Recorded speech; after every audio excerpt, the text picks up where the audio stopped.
my wife, Stacy.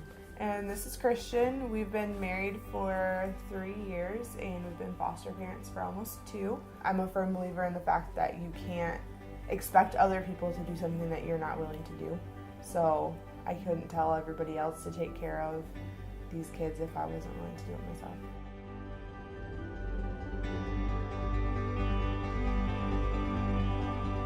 I always wanted to be a father. I felt like it was really important to be a father to those that don't have any fathers. My background, coming from where I came from, is I didn't have a father growing up. I didn't really know what that was even like. So to provide that for children that don't know, I want to be that individual and that person to lead the right way of how men should raise their children. Foster care is a temporary placement for kids that have been removed from their homes due to abuse or neglect. And that could be poor housing conditions, substance abuse or domestic violence in the home, medical neglect, environmental neglect, educational neglect. And they come in between ages of 0 to 17, but they can stay in foster care up until they're 21. Usually when a CPS or Child Protective Services removes a child from the home, they look for appropriate relatives for the child. They ask the birth family, and those relatives too are assessed to make sure that it's going to be an appropriate placement for the child.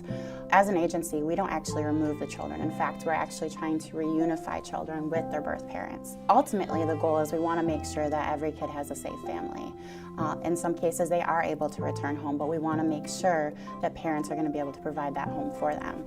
Oftentimes, the children do return home, and that's usually once the parents complete and benefit from the services and are able to demonstrate a stable environment and that there was improvement made. There are a lot of misconceptions about children and youth who are in foster care. One of the misconceptions through my professional experience has been that a lot of people don't believe that the children wish to return home. Most of the time, despite the abuse or neglect that a child may have experienced, initially when children come into care, they often still are very attached to their birth parents or their legal guardians they were removed from and will need time to process their out-of-home placement. I think it's really important for new foster parents to know that really the goal of a foster parent is really to foster a child until they're able to return back home. I realized when I first started that my role in fostering was not to become the parent of the child, but as much as just to foster and try to, build a relationship with the parent. I do know that it's really difficult for a birth parent to, one, have to share their child with, someone now who's saying that they're going to foster a child. So I really think it's just important to build a relationship with that biological parent, to kind of co-parent the child. It really supports the youth as well. I get a lot of calls from people that want to adopt only. They're interested in adopting infants. There's definitely a need there, but our greatest need is for those temporary loving homes for kids. Ultimately, kids do need to go back home to their parents if it's going to be safe. If it's going to be safe and stable, that's where kids belong, and usually, that's where they want to be. When a child is placed in a foster parent's home, the agency talks to the foster parent about what the plan is for the child. Often when a child is initially placed in a foster home, the goal is to return to a birth parent's household. However, sometimes in the course of servicing the family, it's determined that that's not in the best interest of the child. And when that occurs, we often look first to the foster parent to see if they're interested in providing permanency for the child in respect to a plan of adoption or guardianship. At that time, the foster parent is able to make a decision if they would like to provide a permanent placement for the child that they've provided temporary fostering for. Lutheran Adoption Service is the largest statewide adoption agency in the state of Michigan. We have approximately 12 offices across the state. We are as far north as Gaylord and as far south as Berrien. It was created in 1977, and really the mission was to focus on our children who are state wards, who are available for adoption, so that their adoptions could be completed quicker. The children who are currently waiting are school-age children, ages 9 and older, and we are also in need of adoptive families for sibling groups. Lutheran adoption is unique in the sense that our focus is only on our kids who are in foster care. Many agencies have a domestic infant adoption program or an international adoption program, whereas Lutheran Adoption Service just focuses on our kids who are in foster care. They're great kids. They have great personalities. They're funny. They like sports. They like to go out to eat. And they're just seeking that love that any other person would want. Supervised Independent Living is a program for youth who are in foster care, and while they're in foster care, the Supervised Independent Living program provides them with the opportunity to learn life skill development, career development, education planning, and general life skill program classes so that they're successful when they exit foster care at the age of 20 to have the skills necessary to live a productive and successful young adult life. The Refugee Foster Care Program has youth from all over the world. It's from Africa, from Southeast Asia, from Central America, from Mexico, from the Middle East. So it's unique in that we serve kids that have fled from war, from persecution. Maybe they are a kid from Burma and have been persecuted because of their religious beliefs, persecuted because they're from a minority group. Their family might be pro-democracy, and in a country like Burma, that's not okay, and that would set you up for imprisonment or forced labor or some other type of persecution. And so kids flee from situations that are dangerous for them, and they end up here in the U.S. And so we look for foster families that are willing to support kids and provide that stable relationship and foundation for kids to be successful here in the U.S., to adjust, to develop and to grow into successful young men and women.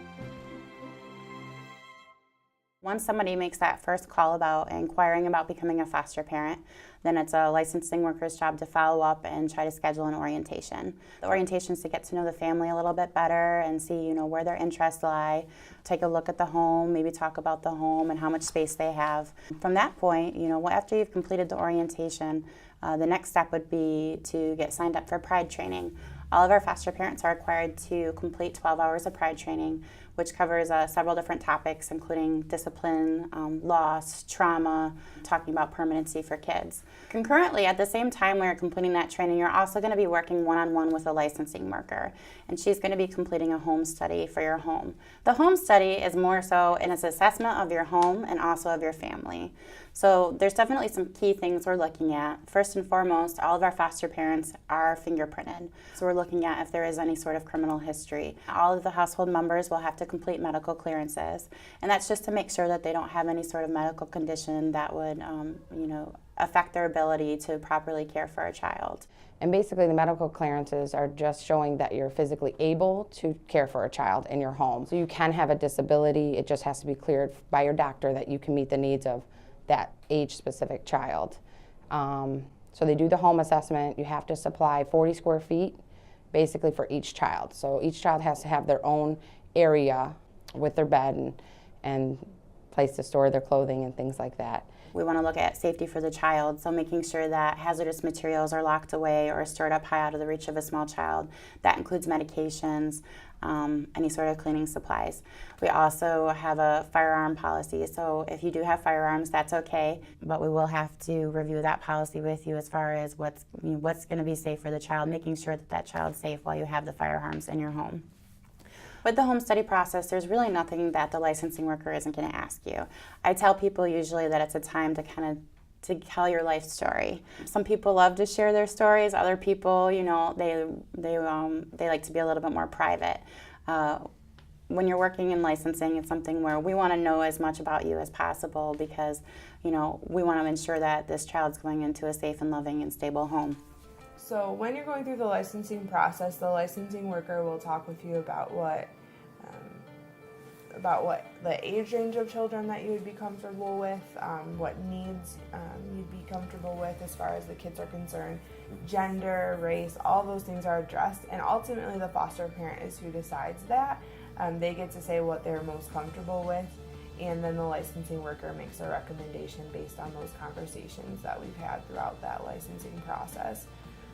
And when it comes to actual placements, you as a foster parent get to decide whether or not to accept a placement.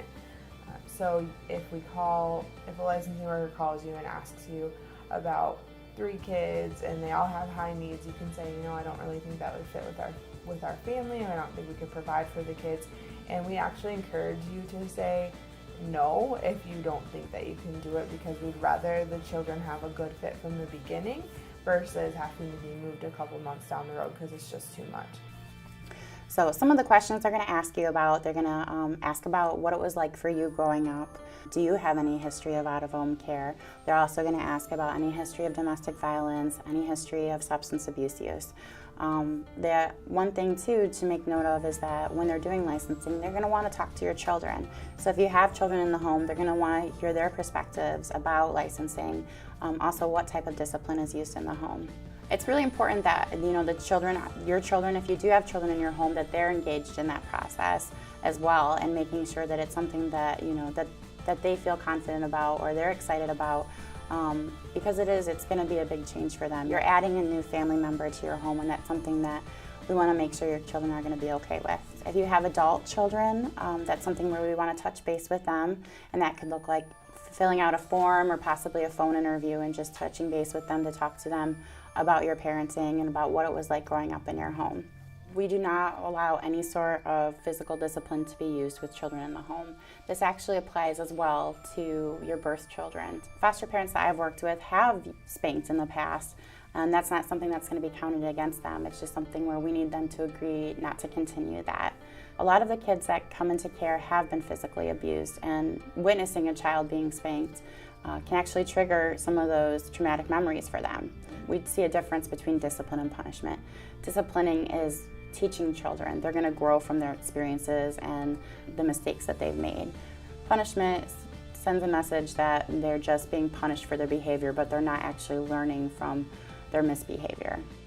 Discipline methods that we encourage are positive reinforcement, verbal redirection, timeouts, loss of privileges, behavior charting, with the use of reward systems works really well. As an agency, we know that people have passed, and some people have made some mistakes that they're not proud of. So on occasion, we do have families come forward that may have some criminal history. There are certain crimes that we look at that would serve as a barrier to licensing. The state has requirements in regards to what type of crimes are permissible and what type of crimes need further assessment. The state refers to these as good moral character crimes. So we actually have a list of crimes that are going to serve as a barrier to licensing. What we do when we have someone that has committed a crime, we're going to look at how long ago did the crime occur? Was this person a habitual offender? Is it something, did they complete their probation successfully? So what we want to see is that they have made the positive changes in their lives that they need, and that this isn't going to be a problem in the future. So this little book is literally a book full of crimes you could have been arrested for. I know, right? It's a kind of a fun book. Now I'm going to scare you, because when you open it, it's automatically going to open up to this middle page right where the staples are. It does it naturally on its own, because I'm going to tell you that these are good moral character crimes, meaning if you have been arrested for any of these crimes, it does not make it impossible to license you, but it makes it a little more work for us to do, depending upon how long ago the crimes happened and things like that, and you're going to talk through that with us. Now, when you open this naturally, it's going to open up to the page that talks about murder, mayhem. No, we are not going to license you if you've had any of these crimes. Things that we will also not license you for is if you've ever had a crime against child, any CSC crimes, meaning any sex crimes. Those are things that are pretty much going to be a showstopper for us. So one of the reasons why people wait a lot or wait a long time to get a placement is because they may have a really small age range, or they might be only open to, just as an example, like 0 to 2, 1 child, and that doesn't come along very often because we have a lot of sibling groups. We have kids that are older, or if you aren't willing to accept any kind of needs at all, like that's going to be difficult, because a lot of these kids, because they've been through trauma, have some kind of behavioral issues. And I mean, a lot of them are mild and minor, but there are some that are extreme. So you just have to be flexible and open. Let your licensing worker know that you are flexible and open to maybe things that are a little bit outside of the realm that you decided, if you are. Like we had said originally that we wouldn't take any children who are medically fragile, But then when we got a call for one of the kids we ended up taking placement for, they said he was medically fragile, so I just asked some questions like, what does that mean? What does it look like? And the medical issues really were pretty minor, and the extra work involved with him was pretty minor, so we decided just to go ahead and take placement, and it's been fine. So just being open and honest and just open to things that, again, maybe a little bit out of your comfort zone. Originally, we got licensed for only one child, ages 0 to 3, and it took us a little time to get a placement because it was a very small window, but then we upped our license to 2, and then we upped it to 3, and then we got a call for 2 kids when we already had 2 kids, so now we're licensed for 4. 4 kids. So, but we also just let our licensing worker know that we were open to that and to call us, because if we said no, you know, we would say no if we had to, but we were also open to it. So the biggest thing is the sibling groups. We never, as a licensing worker and as a foster parent, I can see it from both sides. Like, obviously, you want to make sure that you're not accepting placement of kids that you can't care for, but at the same time, you don't want to split up sibling groups just because siblings need to stay together. They've already been through a lot of trauma. They've already been separated from their parents, from their home, their grandparents, all of these things, and then to separate them from their siblings is just really traumatic for them. So you have to kind of find that balance of knowing what your limits are, but also being willing to push outside those limits a little bit for the betterment of the kids. When I started fostering, I guess I didn't really think about the fact that I was single as much as that I thought about the fact that there were so many young people coming through the revolving door of foster care and breaking placements and not having a home to go to, that I thought it was really important for me to be that one individual to kind of step in and make some kind of change. Our kids come from a diverse array of backgrounds, and we would hope the same for our foster parents as well. So there are no requirements as far as what religious practices you need to commit to. We ask that foster parents honor the child's religious background. They honor the child's religious practices. I challenge people, you know, it doesn't matter your race, your creed, none of that matters in the lives of young people. If you think that you can impact the life and you can do it in a positive way, then I say do it, because there's kids that are waiting right now for a home, and we've just kind of got to get past some of those, I would say some of those challenges that we have in the back of our minds that says you can't do it, you can't do it. But really you can, and I'm living proof of that. You are a huge member of the team foster child. So let's look at it that way. Our foster youth are in the middle. You guys are a huge part of that team to support foster youth. Another portion of that team is birth families. It's going to come out naturally, and before it does, foster families have this sense of being afraid of birth families. And you don't need to be, and I'm going to tell you why. Are there extreme cases? Sure. For the most part, birth families get along pretty well with foster families. They understand and get, once they get over their initial anger and frustrations, if they are working in the benefit of their children, they're at a point where they get it, and they eventually, it's kind of amazing when it happens that they kind of get that they're part of this team of making their children safe. And they get it. It just happens because somewhere within them something clicks, and they get it that they're all part of this team. One of the girls actually the other day said to me, "Are you going to be mad when my mom gets me back?" And I, just explained, no, like, I won't be mad because I know you really miss her, and I know you love her, and I know your mom loves you. And then she was like, "Well, can you come live at my mom's house with me?" And so you just have to understand, like, they're in this, very much in this limbo. Like, they love their mom and they want to be home with their mom, but they love you and they like being at your house, and they just wish that those two worlds could come together, and just helping them navigate that. We have to just always go back to the fact that it's about the kids and it's about what's best for them, right, and being an advocate for what's best for them. One day a knock happened at the door. It was a Saturday morning. A knock happened at the door. A CPS worker was at the door. It felt like that I was hit by a truck that day when they told me that I was being taken away from my mom.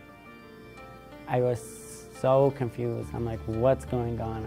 I'm moving from house to house to house. I'm just like, I was telling myself, I just want to go back home.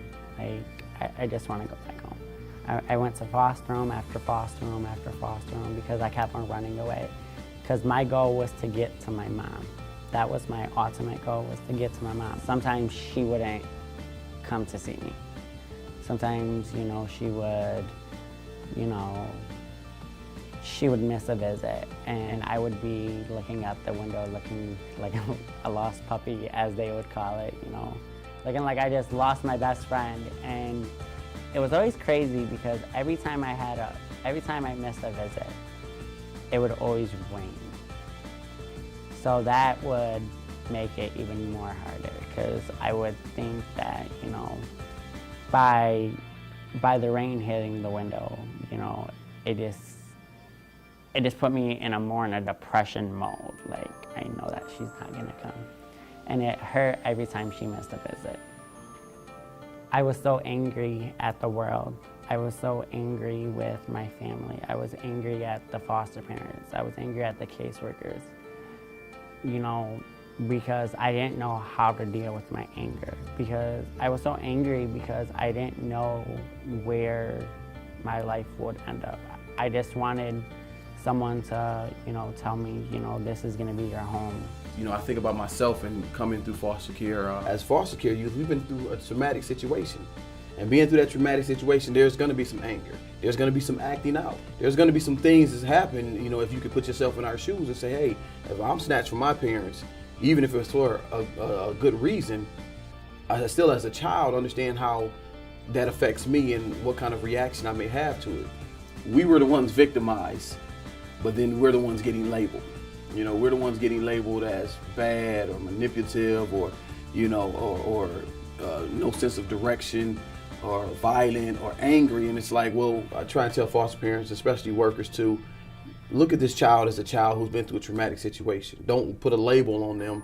One of the things I just want people to know is to really get past the labels of foster care in general and foster kids, because one time I got a chance to look at my one of my brother's files, and it looked terrible. Kind of, it was he's this and he's that, and not a lot of positive things. And for me, it was kind of hard to see, like, why would somebody put this about him, because I don't see that.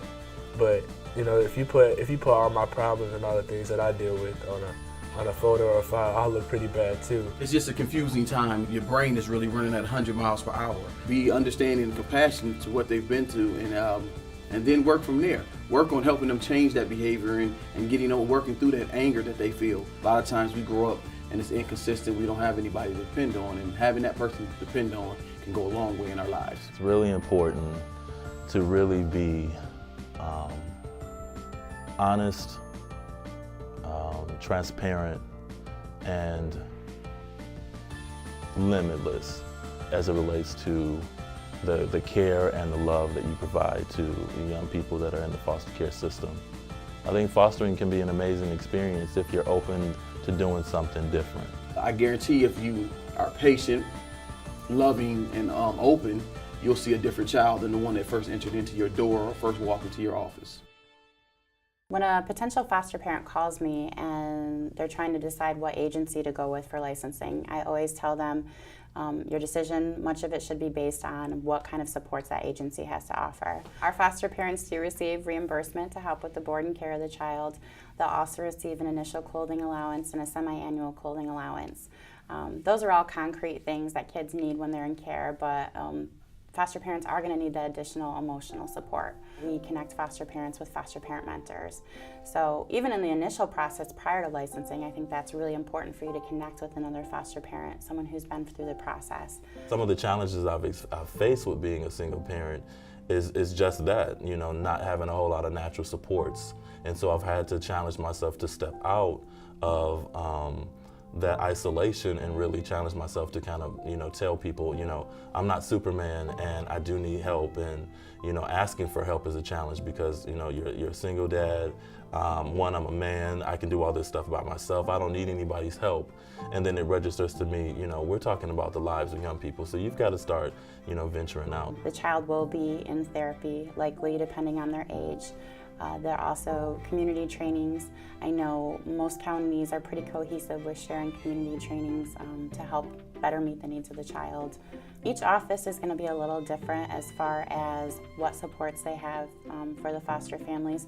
Every office will have a 24-hour on-call phone to talk to foster parents if they're struggling with some sort of behavior, or if they need help, or if they just need someone to talk to and process. The support system for foster parents basically is the entire team. So that includes case managers, your licensing worker, the supervisors here, but as well as external providers such as therapists, medical team members, educational team members. So all of the workers have been really supportive with making sure that they're accountable, they're following the policies and procedures, and they give us tons and tons of information about policies and procedures. So I tell new foster parents, read all of the information that they give you, and if you happen to see a worker not doing some of those things, it's okay to hold them accountable.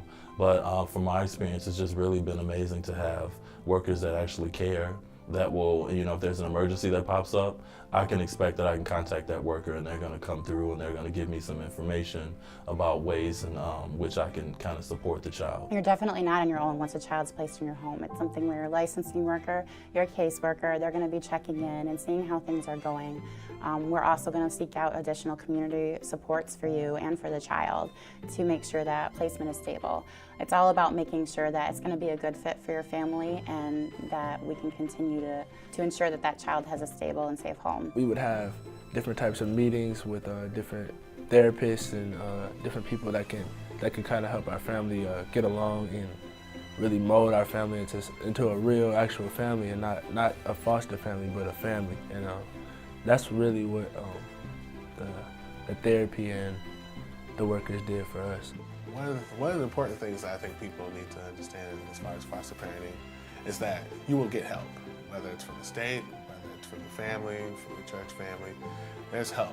You're not in this by yourself. You're not just trying to pull pennies out and figure out what I'm going to do. There is help in foster care because it's a whole team coming together to try to meet the needs of children that need it. I recently had a conversation with a foster parent, and there's often times when I talk about the different responsibilities that foster parents have, and people wonder, well, who would sign up for that responsibility? You're having a child in your home temporarily. You're not sure that you're going to be there forever family. There's a lot of risks involved, emotional risks. And then the foster parent challenged that, and she said, well, if I don't do it, who will? One of the things that I hear a lot from people in my job and when they find out that we're foster parents is that I could never do it, I would get too attached, that kind of thing. And I always tell them that makes them perfect for it, because the children need to attach, especially because they've been through trauma and maybe they don't have those strong attachments to people in their life or to safe people in their life. It's really important for them to attach to their caregivers, and it's really important, as I mentioned before, to treat them as if they're part of your family. Because they need to have a sense of belonging where they are, and they need to be able to attach themselves to people. So it isn't easy by any means when a child leaves. It's not easy, but it's worth it. And that it's not about you, it's about them, and it's about making sure that they feel loved and they feel secure, and knowing that when a child leaves, that means that you have another space in your home for another child who needs that same thing. Because you're really giving them something that lasts a lifetime. You're giving them the ability to trust and the ability to look at, even if for that short time they were in your home, that was the only time they've had normal, or they've had stability. You're giving them that window where they can say, this is normal, this is stable, this is what I want. And it helps them then in their life make decisions to get there. One of the things that I have learned with all of my boys is that they've just always really wanted to be accepted. They've wanted me to allow them to have the freedoms to make the mistakes and not really feel like if they made a mistake that their home will be stripped away from them. And I think that when you are a foster parent, you have that ability to, make those types of huge, drastic changes in the child's life because they don't behave the way that you had expected them to behave. You've given them all of this attention and affection, and you've followed all of the rules, and you've allowed them to come into your home, and now they're not doing what you expect them to do. And so now they're left with feeling like they can be easily taken away. They've had these experiences. And so I just challenge everybody to really be advocates for young people and steadfast, be present. One of the mottos I have is the best gift a father can give. And I'll say the best gift that anybody can give is to be present in the lives of young people because they need us.